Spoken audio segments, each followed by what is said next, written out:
Welcome, my friends, to the Beggars and Brawlers podcast. This is episode number 27, recorded September the 2nd of 2021, as I'm finally winding down this fruit season. I have a chapter of the Dragon Bard for you today, and also a burning question. Why does the world like a racist loser?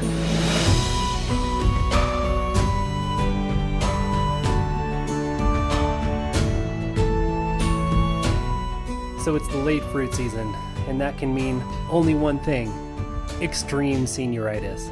I've been selling fruit, I've been selling cherries, peaches, pears, apples, you name it. I've been on the road for 4 months now, and the end is in sight. I don't think there'll be more fruit after I'm done with this load, and my family's waiting for me. We got a vacation planned, and I just have to get through these last days of selling fruit. It's like the last thing that I want to do. So I've got some senioritis hard. I'm like that kid who just knows if I stick this out for another month, I'm going to graduate and then the world is my oyster. That's how I feel every year at the end of fruit season, and this year is no different. Along with that feeling of being so done is me kind of not caring about anything other than just getting to the fruit stand and getting this fruit to disappear. So full disclosure, I have not written much on the Dragon Bard. I do have a new chapter for you, but I've had that one in the can for a while. I've just kind of been binging things on Netflix, not even reading that much. I don't know. Maybe you've been here before. It's funny that this is the episode in which I admit that, because I'm kind of going to be talking about a character similar to me, but in an even worse spot. So that question that I started with, why does the world like a racist loser, comes from the Netflix show Cobra Kai. I don't know if you've watched Cobra Kai, but it's this remake, not a remake, but a restart of the Karate Kid franchise from the 80s. And it's really good. I started watching it on the recommendation of a writer friend of mine, ML Wong, and I really like it. It's so good that the first few episodes, after they were done, I took notes, which is a habit of mine these days, on what was working for it, what I liked about it, trying to glean whatever little pieces of information I can from it that I can use for my own stories. It's also something I did with Black Widow, another way that I've been spending my free time in these waning days. I've been to see Black Widow twice in the last 2 days. I didn't get to see it all summer. And I think it's a really good movie. So second time I went home, and like a good little story nerd, I took notes on it. So anyway, my notes on Cobra Kai on episode 1 has came up with this really interesting question. And so this podcast is going to have kind of mild spoilers for it, but really only for season 1, episode 1. So it'll take you 20 minutes to get up to speed if you want to get up to speed. And if you don't, it really isn't spoiling the rest of the episode or the rest of the season or show for you, because I'm just talking about this guy's character, and it's obvious in the first minute that you watch him. So there's basically only one character in this first episode, and he's a racist loser. Actually, Johnny Lawrence is much worse than that. In the first episode, he's racist, he's a misogynist. When I say he's a loser, I mean, not only does he have a bad life, but he has no motivation to change it. He just kind of feels stuck and angry and powerless and unmotivated. And he beats up a group of kids, and he's mean to literally everyone he talks to, including this really nice kid who's kind of obviously a plant for the rest of the season. And Johnny's the only character in this one. We don't switch to somebody else that we'd like more. We don't find someone who's a hero to balance his evilness, his villainness. It's just him. It's just this motivationless, racist loser. So my question is, why did anybody get to episode 2? Why did I get to episode 2? Why would we keep watching this guy who's just a, piece of shit? So after I took those notes and asked that question, obviously, I started thinking about answers. And the first one that came up with is that some people just like the franchise. They watch the Karate Kid movies. They think it's cool that the same actors are back in this one, and they just want to see where it goes. But that was not me. I have not seen them, and I don't really have any connection to that old movie, even though, parts of it have entered our social lexicon. So I asked my friend who'd recommended this what kept her going through it, and she's in the martial arts world, and she said that it's just cathartic to laugh at these unstable, washed-up sports heroes that everyone sees in an American dojo, I guess, who used to be really good at something and now just kind of suck, but they have this big ego and maybe they've taken too many hits to the head, so they're a little bit disconnected from reality. And something about laughing at that person because it's never safe to in real life was very cathartic for them. And that makes sense to me. But again, that wasn't me. And I kept watching.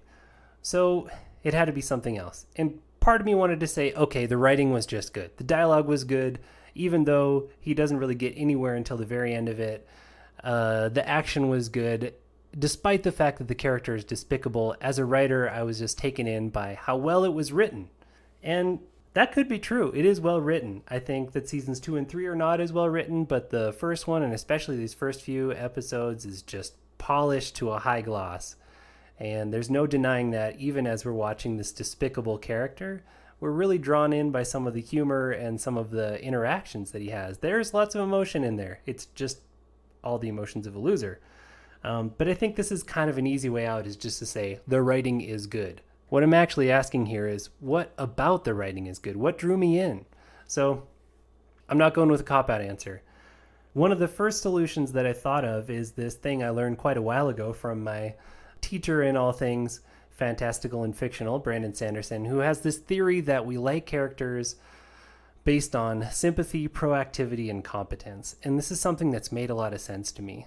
So what that means basically is if we like a character because they're sympathetic, maybe we see them do something good. There's this famous book called Save the Cat by Blake Schneider, in which he says, if you want the audience to like your character, have them do something good right away, like literally have them save a cat from a tree. Or I had a character hand money to a beggar in the first chapter of my science fiction novel Ache because nobody liked the character, and like magic, all the readers afterwards said, I just think he has like the potential for good.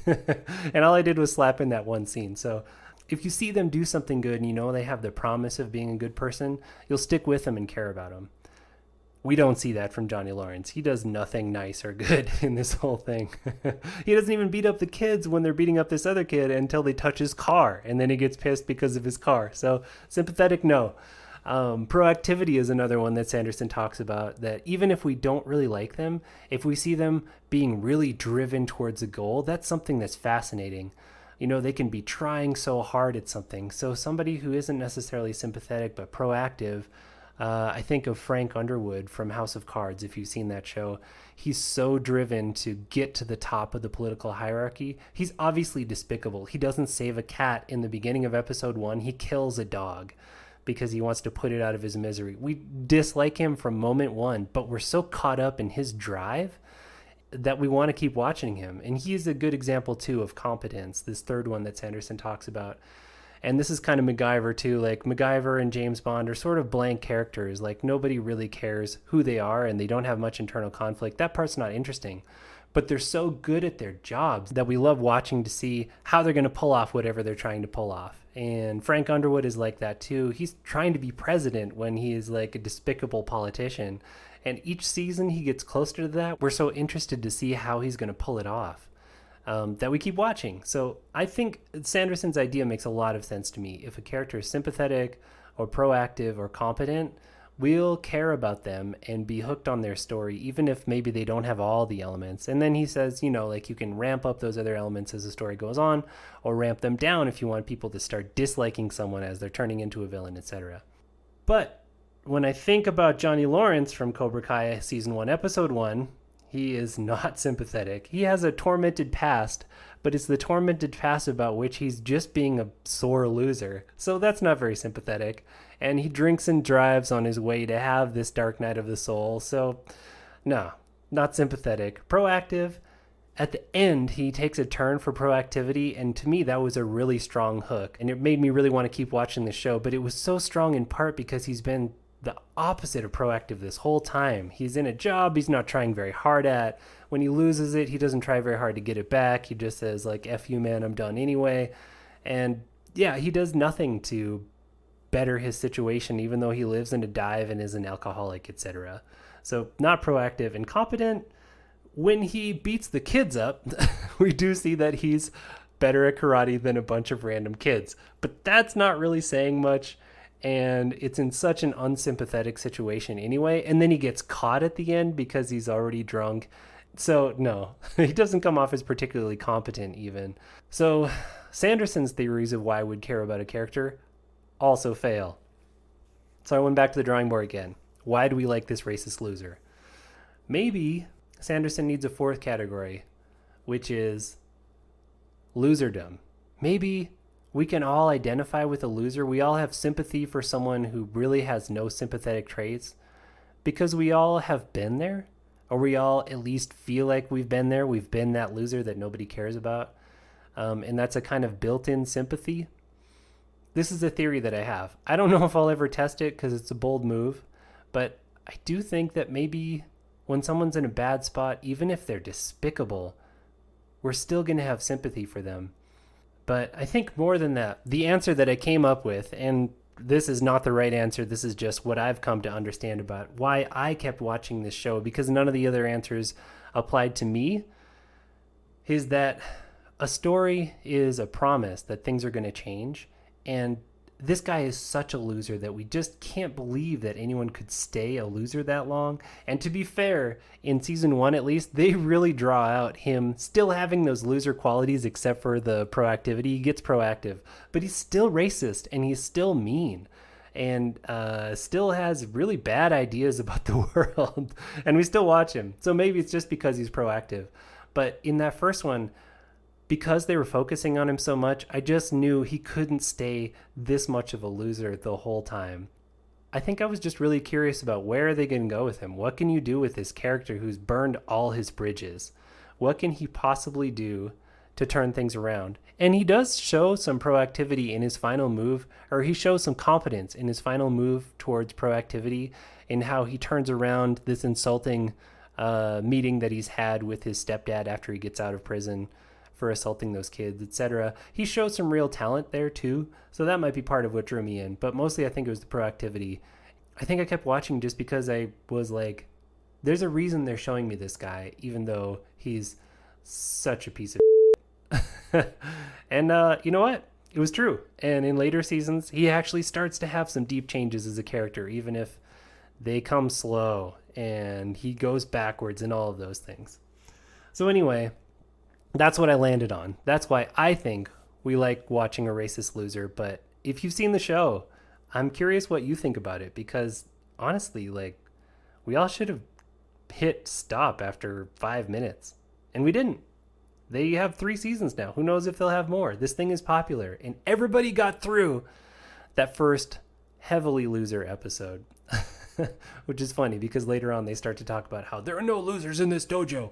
Anyways, as promised, I have some more fiction for you of the audio format. I did write another chapter of The Dragon Bard despite my senioritis. I'm not going to read the whole thing for you here, but I'll give you a little taste of it, and there are links to the full text and all the other chapters, 4 of them now, in the links to the podcast. You can find that there. I do think I'll make a full audio version of it once the book is written and once I've worked out all the kinks. But for right now, that is such an investment of time that I don't think it makes sense until the words themselves are in the best form they'll be in.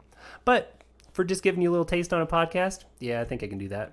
All right, so here we have Chapter 4 of The Dragon Bard.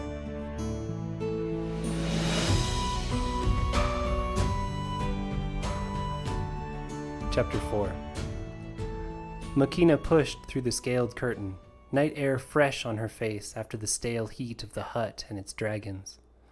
Above, the celestial rings arced across the sky, casting a pale, silvery light over the gardens and stables, and the patiently unwinding spindle, driving the lull now that the wind had died. Makina took a deep breath, willing her heart to settle from her talk with Alamog. Long breath in, long breath out, long pause between. The cadence of calm. Good for long waits, decision-making, and masking emotions in confrontation, she could still hear Adjutor Howitt saying. Also, ambushes. To her left, the nesting mare gave a low trumpet, and Makina noticed a fresh trail of cooling lava leading from the far side of the cavern into the iron brood pen. She should have noticed that right away. Shouldn't have been rattled at all. She was getting rusty. Long breath in, long out, long pause. Another hatchling born. Good. She would check on it once she'd settled. For now, she let the long breaths guide her backwards, like she'd been taught, tracing her emotions like lines of lava back to the holes from which they'd come, abandoning those that led only to rock, following those that stayed hot down into the magma.